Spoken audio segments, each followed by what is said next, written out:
मध्य प्रदेश अब विकास की दौड़ को सिर्फ सड़कों, पुलों, फैक्ट्रियों से नहीं माप रहा, बल्कि प्रदेश अब अपनी जड़ों, अपनी संस्कृति और विरासत को संजोकर आगे बढ़ रहा है। मुख्यमंत्री डॉक्टर मोहन यादव की अगुवाई में सरकार विरासत से विकास के विजन के साथ मिशन मोड में जुट गई है। यही वजह है कि प्रदेश में टूरिज्म सेक्टर को नया विस्तार मिल रहा है। रीवा में आयोजित रीजनल टूरिज्म कॉन्क्लेव इसका बड़ा उदाहरण है।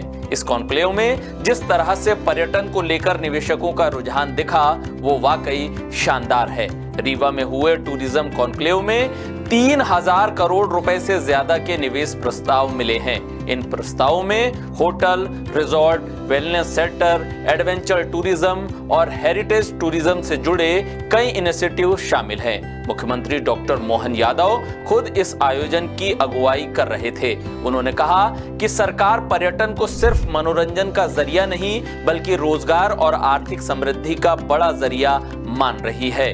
डॉक्टर यादव ने यह भी कहा कि ये नई सुबह की शुरुआत है। निवेशकों का उत्साह ये दिखा रहा है कि रीवा और शहडोल जैसे संभाग अब निवेश के लिए पूरी तरह तैयार हैं। सरकार ने साफ कर दिया है कि पर्यटन सेक्टर को पूरी तरह औद्योगिक सेक्टर जैसा दर्जा दिया जाएगा। जो सुविधाएं एक फैक्ट्री लगाने वाले को मिलती है, वहीं अब टूरिज्म प्रोजेक्ट्स को भी दी जाएंगी। यदि कोई निवेशक 100 करोड़ रुपए की लागत से होटल, मोटल या रिसोर्ट खोलता है, तो सरकार सीधे 30 करोड़ रुपए तक की सब्सिडी देगी। अब टूरिज्म के अलग अलग सेक्टर में हम जा रहे हैं। हेल्थ टूरिज्म भी आ रहा है। हेल्थ टूरिज्म के माध्यम से भी अगर आप 100 करोड़ का होटल हॉस्पिटल बनाते हो तो 40 करोड़ का अनुदान उसमें भी देने को तैयार है। ऐसे एक नहीं, बहुत सारे सेक्टर में, हर क्षेत्र में सरकार आगे बढ़ रही है। हेल्थ टूरिज्म को बढ़ावा देने के लिए भी विशेष ऑफर है।